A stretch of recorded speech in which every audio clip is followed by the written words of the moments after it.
खबर कसूत के सारे दर्शकों ने मेरी राम राम। खबर कसूत की शुरुआत करांगे आज केथल ताई खबर। केथल में नया बस स्टैंड दौरे और सिविल अस्पताल के बीच में सवेरे सवेरे एक बड़ा हादसा होंदा टल जाए। वो हादसा हो जाता तो आड़ा बहुत बड़ा करड़ा नुकसान हो सकता।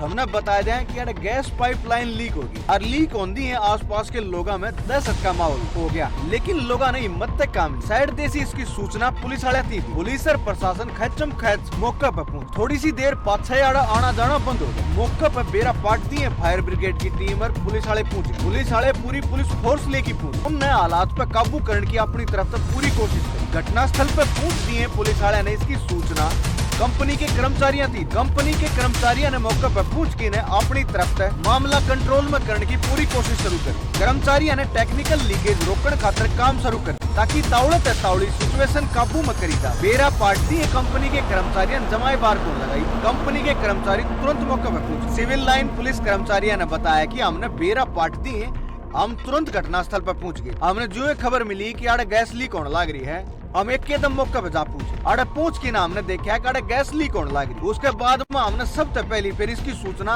कंपनी के कर्मचारियों दी। मौके पर मौजूदा हालात में देख के ना हमने आड़े थोड़ी सी देर खातर आना जाना बंद करवा दिया ताकि आड़े कोई हादसा न हो जाए और लोगों में भय का माहौल न बने। सूचना मिलती है कंपनी के कर्मचारी भी घटना स्थल पर पहुंच गए और उनने भी अपनी तरफ से सिचुएशन संभालने की पूरी कोशिश करी ताकि तावड़े हालात काबू करे जा और किसी भी नुकसान से बचा जा सके। इस बारे में सिविल थाना एसएचओ राजकुमार ने बताया कि कंट्रोल रूम के माध्यम से हमने इसकी सूचना मिली और सूचना मिलती है हम तुरंत घटना स्थल पर पहुंच के हमने देखा है कि गैस लीक होने लग रही है। फिर सबसे पहले पुलिस वाले ने इसकी सूचना कंपनी के कर्मचारियों दी। कंपनी के कर्मचारी भी मौके पर पहुंचे आंधी तेजी से अपना काम शुरू कर दिया। फिलहाल हालात ये है कि हमने मौके पर जो सिचुएशन थी वह काबू में कर ली। ईव डरने घबराने की कोई जरूरत कोई। सोनीपत के गांव मनोली में किसान खड़ी फसल पर ट्रैक्टर चलाने लग रहे और अपनी खूब हाथ पे खड़ी फसल पर ट्रैक्टर चलाना आसान नहीं है। किसानों का यो काम करती यानी उनका जिए जाना है कि किस तरह कितनी मेहनत कर कितनी खूब हाथ उन्होंने यह फसल तैयार करी थी और आज इस फसल पर उन्हें ट्रैक्टर चलाना पड़ रहा है क्योंकि बाढ़ के कारण यह फसल सिड़ना शुरू होगी और जब नुए सिड़ी गई तो न सिर्फ फसल खराब होगी बाकी इससे जमीन भी खराब होने की संभावना बढ़ने लगी। और जब जमीन खराब होगी तो फसल अगली भी कई खराब होंगी। बाढ़ के कारण किसानों का घना नुकसान हो रहा है। प्रशासन वाले मुआवजा देने की बात तो करे थे, लेकिन मुआवजा देना तो दूर की बात है, ईब की फसल की गिरदावरी भी को नहीं हुई। और जब फसल की ईब की गिरदावरी नहीं हुई है तो फिर मुआवजा कद मिलेगा, कद प्रशासन वाले किसानों की मदद करेंगे। यो एक कारण है कि किसानों ने मजबूर होकर न अपनी खूब हाथ पे ट्रैक्टर चलाना पड़ रहा है। फसल पे लाखों रुपया ट्रैक्टर चला के किसान अपने लाखों रुपया का नुकसान करने लग रही, लेकिन इससे न्यारा उनका दौरा कोई रास्ता भी कोई। इस बारे में किसान ने बताया कि उनकी 2.5 एकड़ की मक्का की फसल बाढ़ के कारण नुक्के की नु खराब हो और गेल खराब होगी हमारी खूब हाथ। प्रशासन वाले ने गिरदावरी की कई तो जरूर थी, लेकिन ये तो किसी भी डाल की कोई गिरदावरी नहीं हुई। मक्की की फसल में पानी बढ़ता या छिड़ना शुरू हो। अरे मजबूर होकर ना हमने वो फैसला किया है कि इसके ऊपर ट्रैक्टर चलाना पड़ेगा और जब ट्रैक्टर नहीं चलावा तो फसलें नहीं यो खेत भी खराब हो जाए। और आगे इसमें एक दाना हुआ जहाँ तक हमने अपने छाती पर पत्थर रखी आज इस फसल पर ट्रैक्टर चला है। किसान ने बताया कि गांव मनोली स्वीट कॉर्न का एक हब है। आड़े सबसे ज्यादा खेती स्वीट कॉर्न की हो, लेकिन ये बाढ़ के कारण खेती और किसान दोनों बर्बाद हो।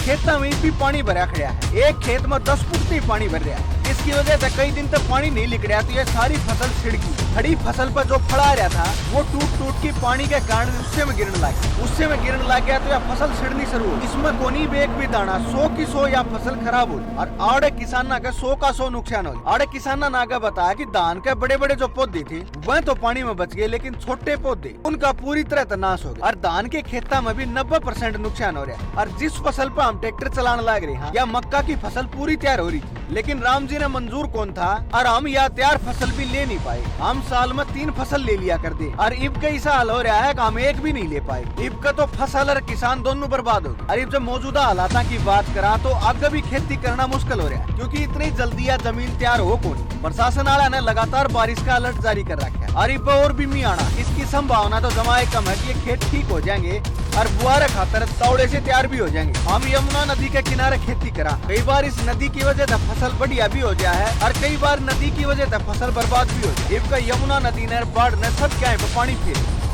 अगली खबर आई है सिरसा से। हरियाणा का सिरसा भी उन जिला में था जो बाढ़ के कारण सब तगड़े प्रभावित हुए। ईब हरियाणा के मुख्यमंत्री मनोहर लाल अपने प्रस्तावित सिरसा दौरे लेकिन अधिकारियों के साथ में बैठक करी। इससे पहले मुख्यमंत्री ने सवा घंटे तक पूरे इलाके का हवाई सर्वे करे, पूरे इलाके के हालात के हैं वह जाने वह देखे। इसके बाद में उन अधिकारियों से सारे प्रबंध ने लेकिन पूछे। इसके बाद में उन अधिकारियों से सारे प्रबंधा के बारे में पूछे, भाई हमने के कराया है, के सोच रहा। फिर उन अपनी तरफ से दिशा निर्देश अभी ईब आगे के करना।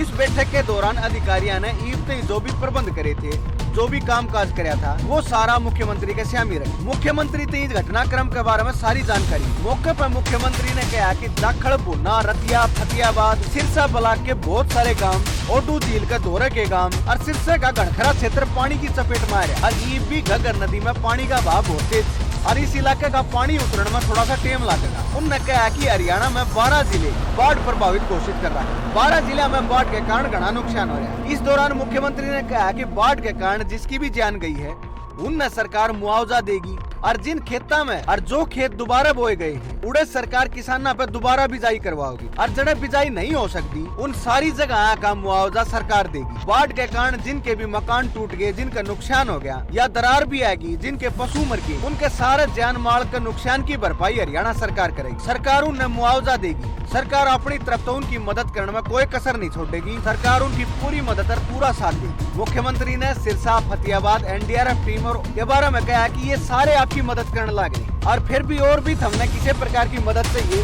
तो उसकी जानकारी हमने दो, हम सारी पूरी मदद कराएंगे। बैठक के दौरान मुख्यमंत्री ने बाढ़ के कारण जो भी प्रभावित हुए थे, जो भी नुकसान होया था, सारी जानकारी गरीब लोगों का जीवन दोबारा तो सामान्य किस तरह करना है, किस तरह लोगों की मदद करी जा और किस तरह प्रशासन वाले विभाग अपनी कार्रवाई करें, ये सारे दिशा निर्देश मुख्यमंत्री।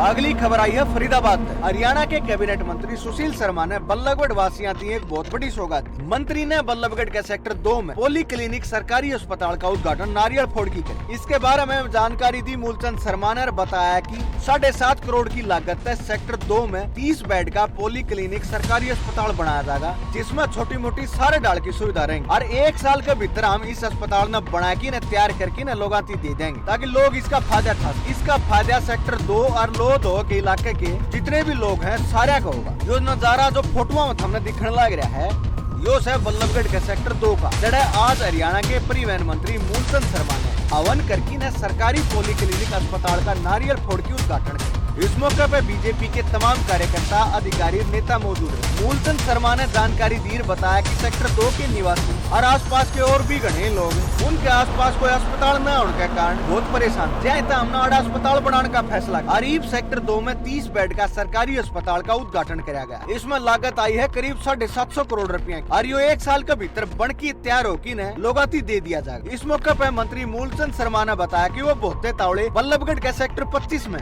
और भी विकास के काम करवाओगे और एक कॉलेज के निर्माण का काम भी शुरू किया जाएगा। इससे इलाके के लोगों का बहुत फायदा होगा और बालक पढ़ सकेंगे। पढ़नीय बालका का इसका सबसे ज्यादा फायदा होगा। इस मौके पर मंत्री जी ने कांग्रेस के जो पूर्व मुख्यमंत्री रहे भूपेंद्र सिंह हुड्डा के फरीदाबाद दौरे पर जो भी उन्हें सवाल करे उनका भी जवाब। इस बारे में उनका कहना था कि भाई यह प्राकृतिक आपदा थी, इसका हम के कर सका, इसमें जो नुकसान हुआ है उसके खातिर सरकार तैयार है, लोगों की मदद करने में तैयार है। सरकार जल्दी से जल्दी जो लोग प्रभावित थे, जिनका नुकसान हुआ है, उन्हें मुआवजा देने का काम करे। मुआवजे की जो प्रक्रिया है वह चलन लग रही। साथ ही साथ जो भी बाढ़ ग्रस्त एरिया है, जो इलाका है, उसमें प्रशासनिक अधिकारी अपनी तरफ से राहत सामग्री पहुंचाने लग रही, राहत के काम करने लग रही। सरकार ने कैंप लगा रखी और जो प्रभावित आदमी है, जड़े जड़े प्रभावित एरिया है, उड़े उड़े राहत सामग्री पहुंचाई जाने लग रही। सरकार अपनी तरफ से कोई कमी नहीं छोड़ रही। सरकार नु चाहो है कि लोगों की मदद करके न जितना जल्दी हो सके उतना जल्दी लोगों का जीवन दोबारा से सामान्य किया जा। सरकार बाढ़ से पीड़ित जितने भी लोग हैं, किसान से आम आदमी है, सबकी मदद करने लगी।